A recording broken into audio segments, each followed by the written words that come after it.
ඉතින් අදත් අපි ඇවිල්ලා ඉන්නවා ලස්සනම ලස්සන වීඩියෝ එකකින් ඔයාලට කතා කරන්න. ගමනක් බිමනක් ගිහින් ඇවිත් නැත්තම් ගෙදර වැඩක් කරලා තදින්ම පිපාසය හැදුනහම අපි මොකක්ද කරන්නේ? පෑන්ට්‍රිය ළඟ හිටගෙන බෑ.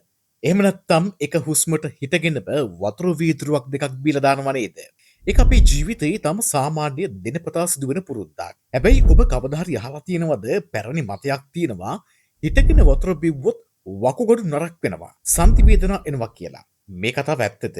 අපි දිනපතා නොසිතා කරන මේ පුංචි පුරුද්ද නිසා ඇත්තටම අපේ වකුගඩු දෙකට සහ ශරීරයේ අභ්‍යන්තර ඉන්ද්‍රියන්ට වෙන්නේ මහත් හානියක්ද? නැත්නම් මේක නිකම්ම විද්‍යාවක් විතරද? අද වීඩියෝවෙන් අපි ඒ ගැන විද්‍යාත්මකව පොඩ්ඩක් හිතලා බලමු.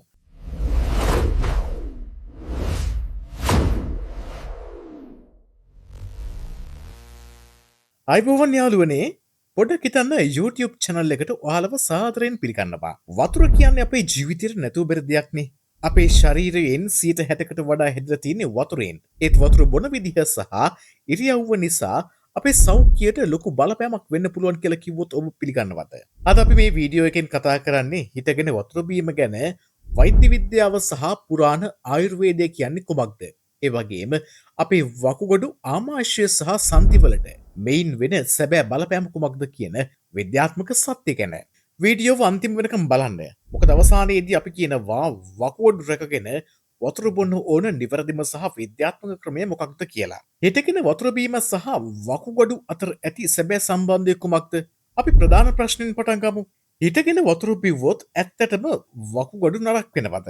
අපේ වකුගඩු වල ප්‍රධාන කාර්යයක් තමයි රුධිරයේ පෙරා ශරීරයේ තියෙන අපද්‍රව්‍ය සහ අතිරික්ත ජලය මුත්‍රා ලෙස පිටකිරීම. වෛද්‍ය විද්‍යාත්මකව බැලුවොතින් අපි හිටගෙන හිටියත් ඉඳගෙන හිටියත් නිදාගෙන හිටියත් වකුගඩු වල රුධිරය පිරීමේ යාන්ත්‍රණය එක ලෙසම සිදු වෙනවා. නමුත් සැඟවුණු ප්‍රශ්නේ තියෙන්නේ වකුගඩු වල නෙවෙයි. වතුර ඇතුළු වන වේගය තුලයි. අපි හිටගෙන එකපාරටම වතුර විශාල ප්‍රමාණයක් බොනකොට ඒ වතුර කිසිම බාධාවකින් තොරව ඊටාම අධික වේගයෙන් ආහාර ජාලය හරහා ආමාශය සහ පහළ බඩවැලට කඩාගෙන වදිනවා. මෙහෙම අධික වේගයෙන් තරල ශරීරයට එකතු වෙන විට රුධිරයේ තියෙන තරල සහ ඉලෙක්ට්‍රෝයිඩ් සමබරතාවය එකපාරටම වෙනස් වෙන්න පුළුවන්. ඒකෙන් වකුගඩු වලට කෙලින්ම හානියක් නොවුනත් වකුගඩු වලට එකපාරටම විශාල තරල ප්‍රමාණයක් පිරිසිදු කිරීමට සිදුවීමෙන් යම් අමතර පීඩනයක් ස්ට්‍රෙස් ඇති වෙන්න පුළුවන්. ආමාශයට සහ ආහාර ජීර්ණ පද්ධතියට වෙන හානිය. දෙවෙනි කාරණය තමයි අපේ ආහාර ජීර්ණ පද්ධතිය. අපි ඉඳගෙන වතුර බොන විට අපේ ස්නායු පද්ධතිය සහ පේශි තියෙන්නේ ලිහිල් රිලැක්ස්ඩ් තත්ත්වයක. එවිට වතුර ආමාශයට ගමන් කරන්නේ ඉතා සුමටව. නමුත් අපි හිටගෙන වතුර බොන විට අපේ උදරයේ සහ කොඳුයට පෙළේ පේශි තද වී ටෙන්ස්ව පවතිනවා. එවිට අපි බොන වතුර එකපාරටම ආමාශය පහළ බිත්තියට කඩාගෙන වදිනවා. ආමාශයේ අම්ල තනුක වීම නැත්නම් ඇසිඩ් ඩිලූෂන්. ආමාශයේ තියෙන ජීර්ණ අමිල එකපාරටම විසවී ජීර්ණ ක්‍රියාවලිය අඩපණ වෙනවා. වතුර කඩා වැටෙන පහරට ආමාශයේ අම්ල ඉහළට ගමන් කර පපුවේ දැවිල්ල ඇති වෙන්න පුළුවන්. ආමාශයික තුවාල නැත්නම් ආමාශයික තුවාල අල්සර්ස් දෙකින් දිගටම හිටගෙන වේගයෙන් වතුර බොන අයට ආමාශයේ සහ කුඩා බඩවැලේ එකතු වෙන ස්ථානයේ පීඩනය වැඩි වෙලා ආහාර ජීර්ණ ආබාධ ඇතිවීමේ අවධානමක් පවතිනවා. සංධිවේදනා ආතරයිටිස් සහ නර්ව් සිස්ටම් එකට වෙන බලපෑම. ගොඩක් පැරණි මතයක් තියෙනවා හිටගෙන වතුර බිව්වොත් ධනෙ සමාරු වෙනවා කියලා. මේක පිටුපස තියෙන සැබෑ රහස කුමක්ද? අපි හිටගෙන ඉන්න විට අපේ ශරීරයේ සිම්පතටික් නර්ව් සිස්ටම් එක, ඒ කියන්නේ ශරීරයේ සක්‍රියව තබන ස්නායු පද්ධතිය වැඩ කරන්නේ ෆයිට් ඔර් ෆ්ලයිට් කියන අවදානම් තත්ත්වයේ. ඒ වෙලාවට ශරීරයේ තියෙන තරල සමබරතාවය වෙනස් වෙනවා. හිටගෙන වේගයෙන් වතුර බොන විට ශරීරයට අවශ්‍ය ප්‍රමාණයට ජලය උරා ගැනීම ඇබ්සෝප්ෂන් වෙන්නේ නැහැ.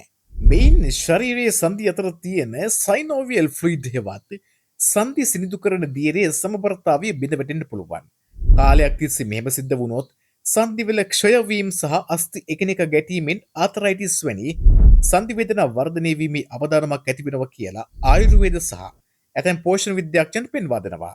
පිපාසය නොසන්සිඳීම සහ සෙලියුලර් හයිඩ්‍රේෂන්. ඔබට කවදා හරි මීටර වෙලා තියෙනවද හිටගෙන වතුර බෝතලයක්ම එක හුස්මට බීලත් ටික වෙලාවකින් ආපහු තදින්ම පිපාසය දැනෙනවා. ඔබ හිටගෙන වේගයෙන් වතුර බොන විට ඒ වතුර ශරීරයේ සෛල සෙල්ස් වලට නිසි ලෙස උරා ගන්නේ නැහැ. වතුර කෙලින්ම පහළට ගිහින් මුත්‍රා ලෙස ඉක්මනින් පිට වෙලා යනවා. එහෙනම් ඔබට සෙලියුලර් හයිඩ්‍රේෂන් එක ලැබෙන්නේ නැහැ. ඉතින් ඔබ ඉඳගෙන හිමින් හිමින් උගුරෙන් උගුර වතුර බොන විට ශරීරයට වෙලාව හම්බ වෙනවා. ඒ වතුරේ තියෙන පෝෂණය සහ ජලය රුධිරයට සහ සෛලවලට නිසි ලෙස උරා ගන්න. එවිට පිපාසය සම්පූර්ණයෙන්ම සංසිඳෙනවා. එහෙනම් අපි මෙතෙක් කතා කරපු කරුණු සාරාංශ කළොත් හිටගෙන වතුර බිව්ව සැනින් වකුගඩු එකපාරටම නරක් වෙන්නේ නැහැ. නමුත් හිටගෙන වේගයෙන් වතුර බීම නිසා ආහාර ජීර්ණ පද්ධතියට සංදිවලට සහ ශරීරයේ තරල සමබරතාවයට අහිතකර බලපෑම් ඇති වෙනවා. ඒක කාලයක් තිස්සේ සිදුවීමෙන් වකුගඩු වලටද අමතර වෙහසක් දැරීමට සිදු වෙනවා. එහෙමනම් වකුගඩු රැකගෙන වතුර බොන්න ඕන නිවැරදිම විද්‍යාත්මක ක්‍රමය මෙන්න. සෑම විටම ඉඳ ගන්න. sit down. වතුර බොන්න කලින් වාඩි වෙන්න. එවිට ඔබේ පේශී සහ ස්නායු පද්ධතිය ලිහිල් වෙලා ජලය සිරුරට උරා ගැනීමට සුදුසු වාතාවරණයක් හැදෙනවා. උගුරෙන් උගුර බොන්න. don't gulp. වතුර වීදුරුව එක හුස්මට එකපාරටම බොන්න එපා. තේ එකක් බොනවා වගේ සුව පහසුවෙන් උගුරෙන් උගුර බොන්න. එකවර අධික ලෙස බොන්න එපා. පැයකට වරක් හෝ දෙවරක් වීදුරුව බැගින් දවස පුරා ක්‍රමවත්ව වතුර බොන්න. අධික ශීතල වතුරෙන් වළකින්න. අධික ලෙස සීතල කළ වතුර බොන විට ආහාර ජීර්ණය අඩපණ වෙනවා.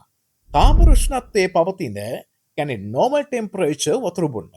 අපේ ජීවිතයේ අපි නොහිතන මේ වගේ පුංචි පුරුදු තමයි පසු කාලීනව ලොකු ලෙඩ රෝග බවට පත් වෙන්නේ. ඉතින් අද ඉඳන් වතුර බොද්දී පොඩ්ඩක් හිතලා වාඩි වෙලා සුව පහසුවෙන් වතුර බොන්න පුරුදු වෙන්න. ඔබත් සාමාන්‍යයෙන් වතුර බොන්න හිටගෙනද නැත්නම් ඉඳගෙනද? පහලින් කමෙන්ට් එකක් දාලා කියන්න.